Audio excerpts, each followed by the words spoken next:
Hello and welcome once again to Red Gaming Tech for your daily dose of your latest gaming news and myself, Amata.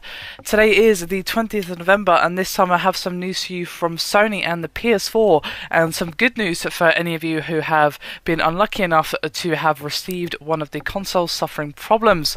Of course, we all know that it's about 0.4%, but still, if you have found yourself with a dud console, fear not, as all faulty PS4 exchanges conducted through Sony's official support line are made immediately with expedited shipping, and this was confirmed just yesterday.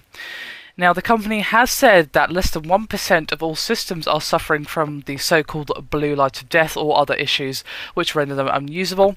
Sony told Game Informer that it's working quickly to rectify any issues that we may encounter.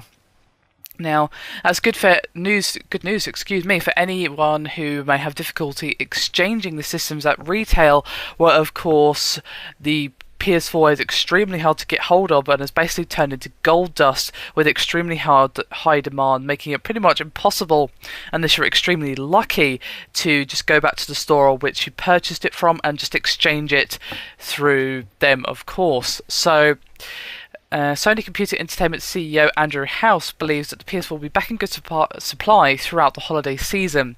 So this period of rarity for the PS4 shouldn't be lasting too much longer, especially as, of course, we move towards the EU and UK release. But until that were to happen, just keep in mind that if you have been unlucky enough to receive one of the broken consoles and you haven't been able to just exchange it at the retailer which you purchased it from, your best bet is to just call up Sony's official support line and tell them what's going on, and they will send you a new console. Of course, you know, if it's unable to be used through the blue light of death or whatever issue you have seemed to have encountered.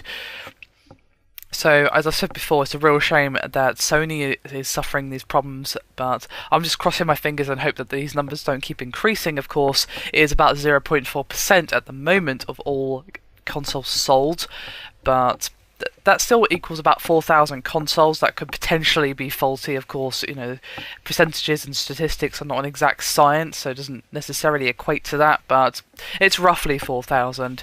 So, given that 1 million PS4 consoles have been sold roughly so far, and of course that number hasn't been updated, so it could actually be a little bit higher than what I'm saying. Of course, you may indeed be one of the unlucky few who have been struck by, well, bad luck lightning, I suppose. But still, given that, as I said before, the PS4 is extremely hard to get hold of if you haven't pre-ordered it or what have you, it's very good for Sony to be supporting those who have been unlucky enough to receive a broken console. So if you are one of those people, as I said, just get on the horn to Sony and they should be able to sort you out. Anyway, that is me done for this video. Hope you've enjoyed it. Thank you very much for watching, and I'll see you next time.